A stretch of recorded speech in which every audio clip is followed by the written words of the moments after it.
Every time the woman takes a bite of ice cream, the girl sitting across from her also does so. As she takes a bite, she finds this situation very amusing, and the girl is also having a lot of fun.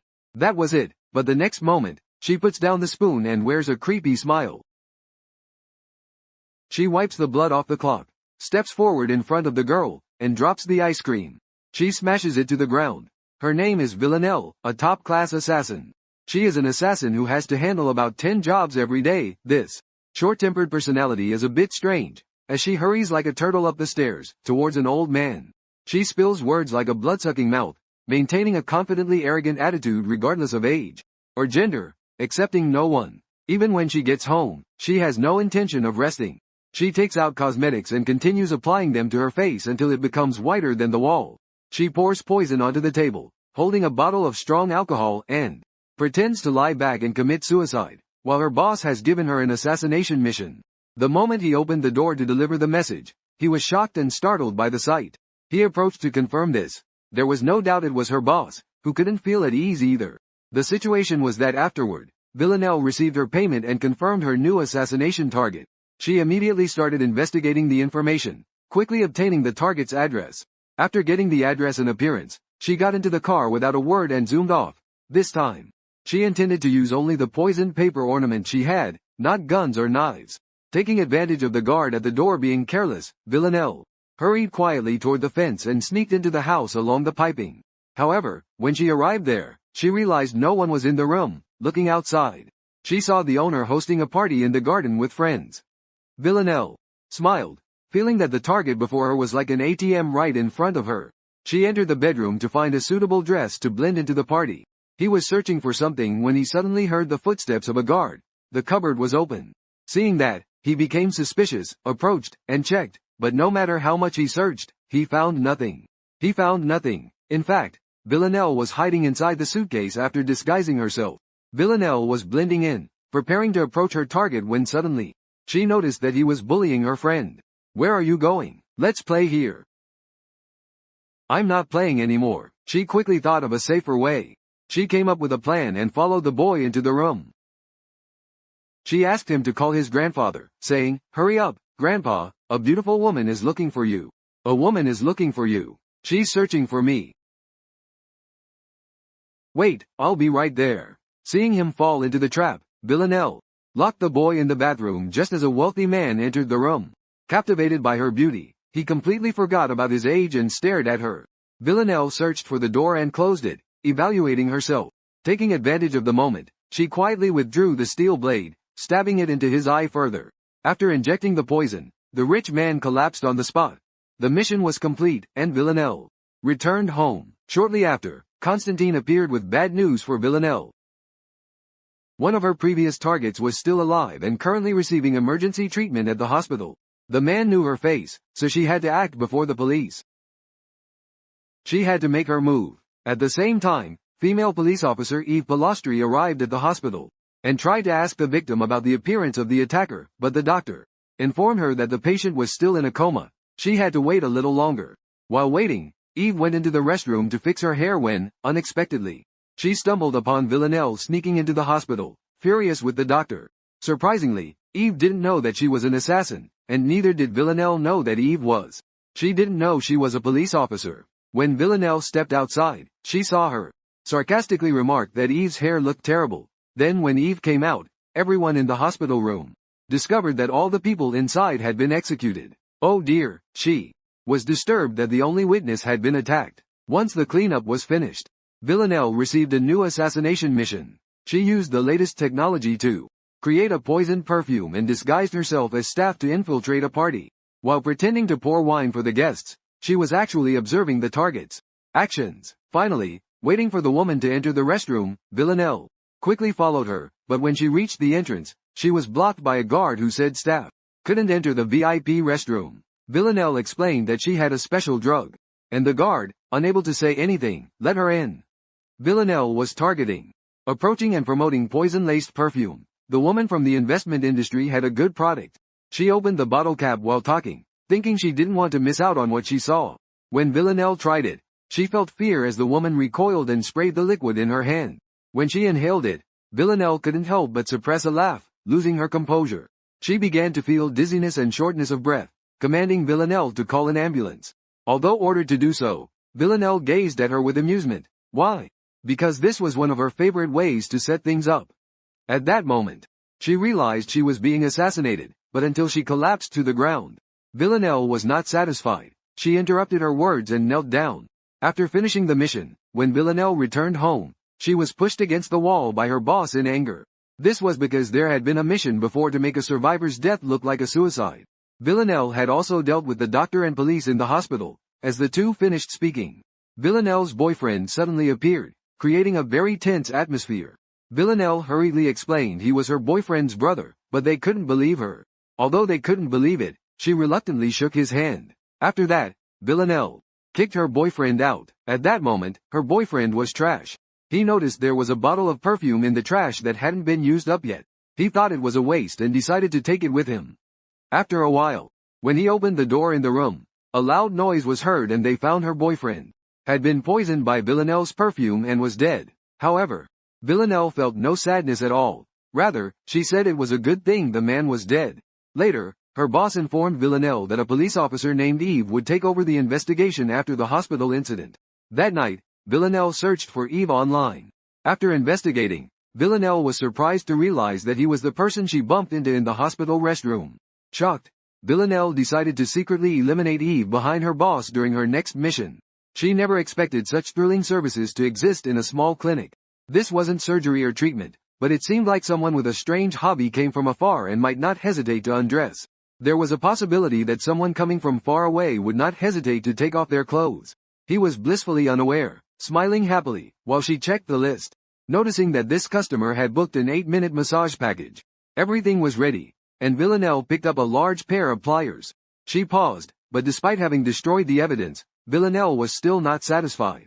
She turned the gas canister up to maximum, suffocating him further. Finally, she enjoyed the moment he struggled to leave as she turned the doll's head. Soon after, police officer Eve and her former colleagues arrived at the scene. To facilitate the investigation, the two decided to move the items here. Villanelle quietly observed the two from afar, and the moment Eve hung up the phone, she realized her suitcase had disappeared. It had exactly been stolen by Villanelle. Seeing the rural, ugly clothes in Villanelle's suitcase, Eve almost felt like wearing pancakes. However, the blue silk scarf looked quite good, and since Eve had lost her luggage, she had no choice but to go to the store and buy a few outfits. After trying them on several times, when they didn't fit, she thought about calling the staff, and then she noticed a belt hanging next to her. Without thinking much, Eve decided to try it on, and she quickly realized she looked very high class. In fact, Villanelle had secretly put that belt in, with a listening device hidden inside. From the conversation between Eve and her partner, she knew that Eve was at the subway station.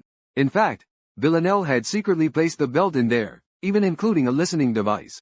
From the conversation between Eve and her partner, she learned that Eve was at the subway station. Knowing that someone was preparing to meet, Villanelle calculated the timing. She quietly followed, just as the train arrived and Eve walked inside. Seeing this, she smiled and entered right behind Eve, only to be suddenly stopped by her associate. She didn't expect to be stopped. The silk scarf Villanelle was wearing was exactly the same as Eve's. He realized that the scarf was identical to Eve's, which is why he stopped Villanelle. He detained Villanelle, but she quickly said she bought it at a nearby black market. Saying this, she left the scene, and her associate could only quietly follow from behind due to the lack of evidence. Villanelle realized she was being watched and could do nothing but be tracked. Noticing this, she devised a plan to lure him into an izakaya while the two entered a lively. When they arrived at the dance floor, Villanelle turned around, a cold smile forming on her face. She killed him, at which point Eve's associate realized he had fallen into a trap. It was too late for him to escape. Eve was left to receive the body in the face of her associate's death. All she could do was cry for 3 days and nights, while at the same time, Eve's belongings were sent back by Villanelle in the mail. When she opened it, there were new brand items and expensive perfume inside, but she was surprised by a small piece of paper nearby. "I'm sorry, my beloved," Villanelle had fallen in love with Eve. "I can't help but say that her tastes are a bit unusual, especially her habit of killing people without permission and involving the police caused her boss's trust in Villanelle to greatly diminish. Their trust significantly decreased. They immediately revoked her independence. After that, Villanelle informed her of the location of her next assignment and came to England. to participate in the assassination of a bureaucrat along with her team. When they arrived at the station, they were greeted by the captain of this team, but as soon as they got into the car, Villanelle noticed in the rearview mirror that her ex-girlfriend was sitting in the passenger seat. "Your hair has gotten long." The two stared at each other in surprise. Thus, due to Villanelle throwing Nadia out, an argument began in the car. Fortunately, the captain intervened at the right moment to stop them. Now Nadia is on a date with the captain, who still doesn't know about her past relationship with Villanelle. The three of them arrived in front of a bureaucrat's house. To ensure safety, they split into two groups, with the captain going around from behind to stop the bureaucrat's struggle, while Nadia and Villanelle decided to enter from the front. When they opened the door, the bureaucrat's mother, Beautiful, saw the two women come looking for her son and worried that he was in trouble again. The two quickly explained that they were her son's friends, and the mother, relieved, invited them into the house and called her son. When the official returned and noticed something was off, he immediately made a U-turn and fled. The three quickly got into the car and pursued down the road. Nadia leaned out of the window and fired her M40 at the official's car in quick succession. As she fired, a bullet casing hit Villanelle on the head, shattering the rear glass of the official's car. The back glass was shot through, and the captain cheered Nadia on, but this only served to irritate Villanelle, causing her to miss a turn during the chase. They turned the car around and continued the chase, but discovered the official's car stopped in the middle of the road. Villanelle quickly moved forward and fired in rapid succession, but was stopped by the captain, who emphasized that he was in charge. This frustrated Villanelle, who had been holding back for a long time, and when the captain inspected his car, he discovered that the official was no longer there, which made him want to shoot the captain in the head. In reality, the official was hiding in a nearby bush, calling Eve for help, while the three of them lost sight of their target. They didn't know what to do next. Villanelle asked, "What do we do now?" "If you keep talking, I'll shoot you," she said, as if she were afraid of you. At that moment, the captain and Villanelle pointed their guns at each other, and Nadia, as the captain's girlfriend. It made perfect sense for Nadia to aim a gun at Villanelle, but the two of them overheard their conversation and realized that Nadia had previously been in a relationship with Villanelle.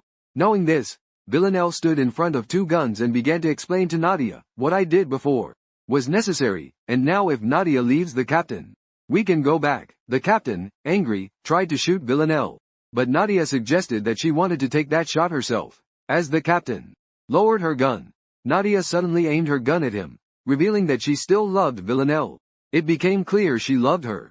Villanelle embraced her and suggested they escape together. Hearing this, Nadia felt a surge of hope. However, when Nadia moved to the back of the car to grab the gun, Villanelle wore a sly smile. As expected, she was really not a nice Villanelle. Just then, the car suddenly failed to start. There were 30 minutes left. The official who had been fleeing during the meeting finally realized that his chance had come. He quietly escaped and all the scenes were reflected in Villanelle's eyes. Up until now, she realized that her target had always been fleeing right next to her, as a top-class assassin.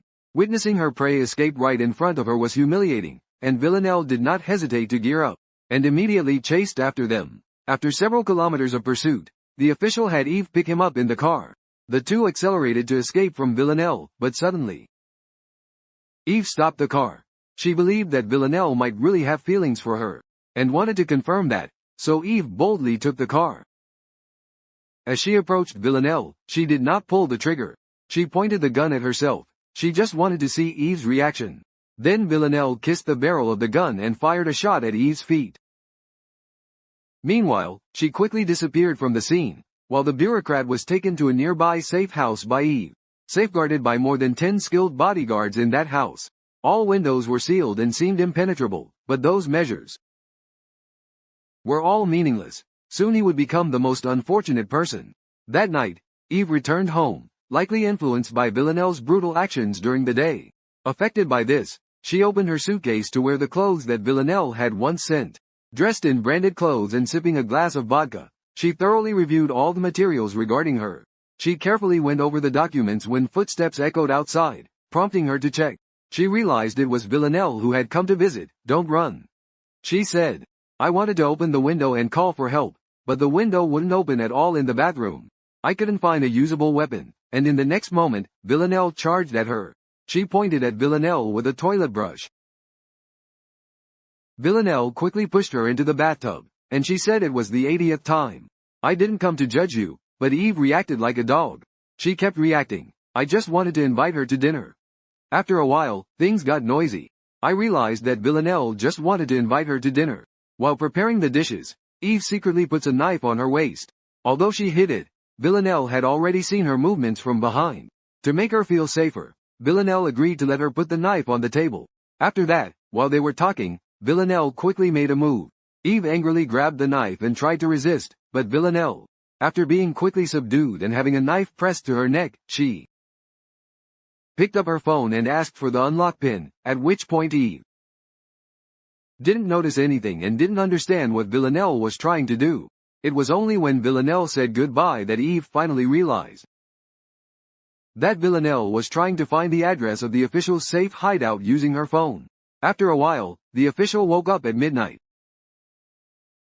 to brush his teeth, and the moment he looked up, she appeared. Last time, he had escaped, so this time, with 8 lives, he could not survive.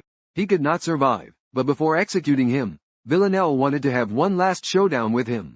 The official, trembling with fear, thought she was joking. After that, Villanelle took him to the bedroom, and the moment they entered, he grabbed a chair.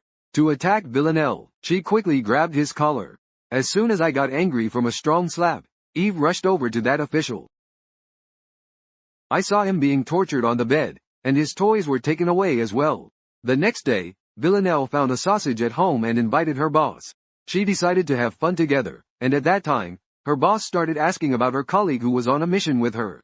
Villanelle desperately tried to make excuses, but her boss didn't buy it at all. On that day, her ex-girlfriend Nadia was not trapped by her.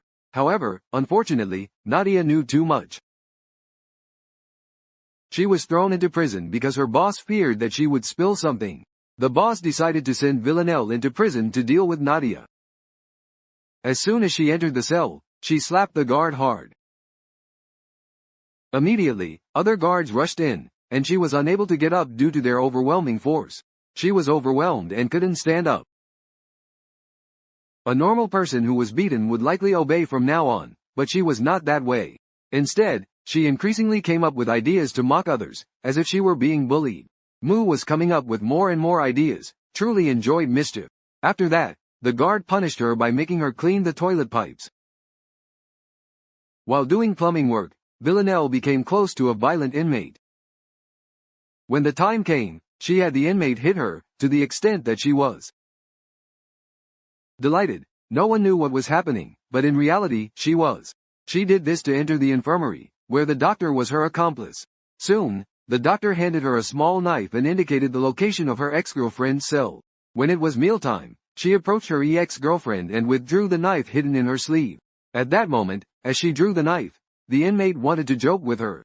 But Villanelle warned that it wasn't a good time. However, the inmate did not listen, and the knife. She dropped the knife to the ground and firmly grasped it, determined not to hand it over to Villanelle. Just then, it was Villanelle's turn to get food, and Nadia was terrified as she watched her. Knowing very well that Villanelle had come here to eliminate her, the prisoner quickly stepped back. The prisoner, aware that Villanelle had come to finish her off, had taken the knife. Because of this, Villanelle couldn't immediately take action against Nadia. The scene erupted into panic, and seeing this, Villanelle decided to turn the situation around. To do this, she picked up a piece of cabbage and threw it to provoke the prisoner. After waiting for the chaos to end, she borrowed a knife and stabbed the guard, coincidentally retrieving the knife. Just after recovering it, another guard rushed in, and everyone accused her of stabbing the guard. While the guard who accused her tried to comfort her, at that moment, Villanelle quietly attacked from behind. She stabbed the guard, and afterwards, while the guard organized the prisoners, Villanelle took the key from the prisoner, and Villanelle immediately headed toward Nadia's cell. As soon as he ran, a guard discovered blood flowing in the solitary confinement cell. When he opened the door and entered, Villanelle had already taken care of Nadia, and she and the prisoner were taken for trial. During the transfer, everything seemed normal, but in the next moment, the car that had misidentified them was halted, and immediately the front driver was disposed of. At that moment, one of the guards inside the car shot at another guard. She was Villanelle, who was a spy infiltrating Villanelle's organization. After that, she was taken to a derelict building. In front of her stood a newly appointed boss, a bald man, who introduced himself. And after the introduction, he handed a mission card to Villanelle, but this mission was a significant trial for Villanelle. The assassination target was her former boss. Furthermore, that bald man issued numerous mission requests beyond just her former boss. He was completely unaware that his trivial words had provoked Villanelle's anger. Unbeknownst to him, Villanelle headed to her former boss's house after many years. Driven by emotion, Villanelle also offered her boss a chance to end his own life. He understood that if the organization ordered an assassination, he could not escape without a powerful backing. Understanding this, he poured poison into his mouth and said nothing. He gulped it down in one go, but the next moment, he was hit by his boss and couldn't get up for a while. When Villanelle chased after him, her boss was trying to escape. He drove a canoe and flipped her the bird to provoke her as he fled.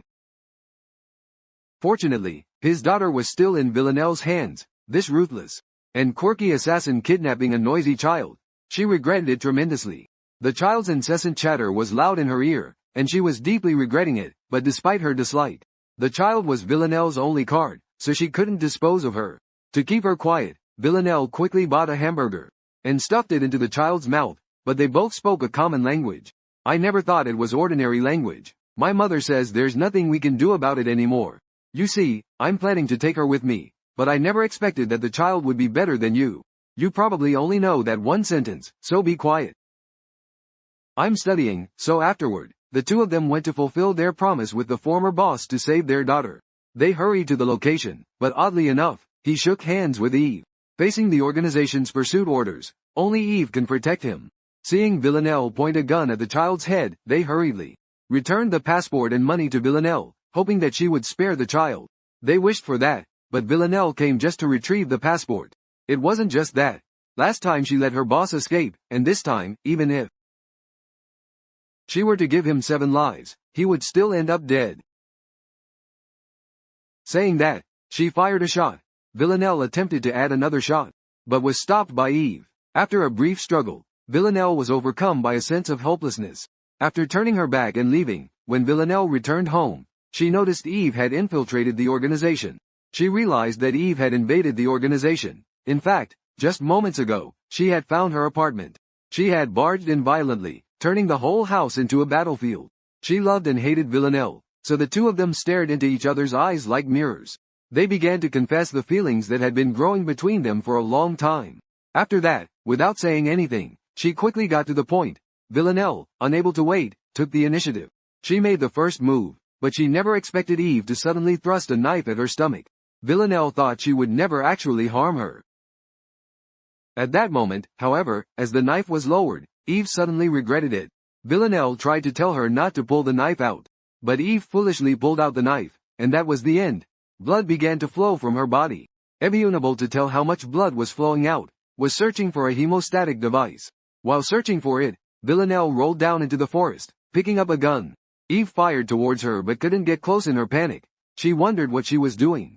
After waiting for the sound to cease, Eve emerged again to find Villanelle had left. Realizing this, she noticed only her neighbor standing at the door as she left. Eve was. She hurriedly followed the trail of blood, but as soon as she reached the downstairs, she didn't seem like a good person.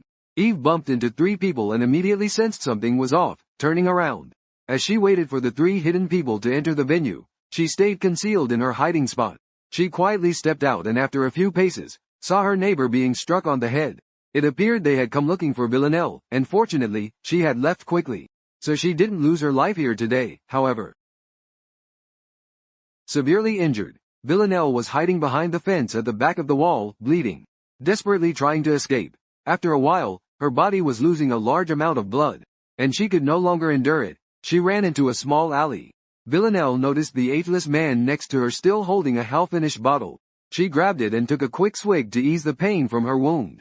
Anyone who has ever poured alcohol on a disinfected wound knows that feeling. Villanelle, knowing it was a sensation hard to endure, wanted to wave down a ride. She wanted to step out onto the road and signal for a ride to the hospital, but not a single car passed in front of her. No cars passing by stopped for her. She was extremely anxious. If she had been delayed, she might not have needed to go to the hospital.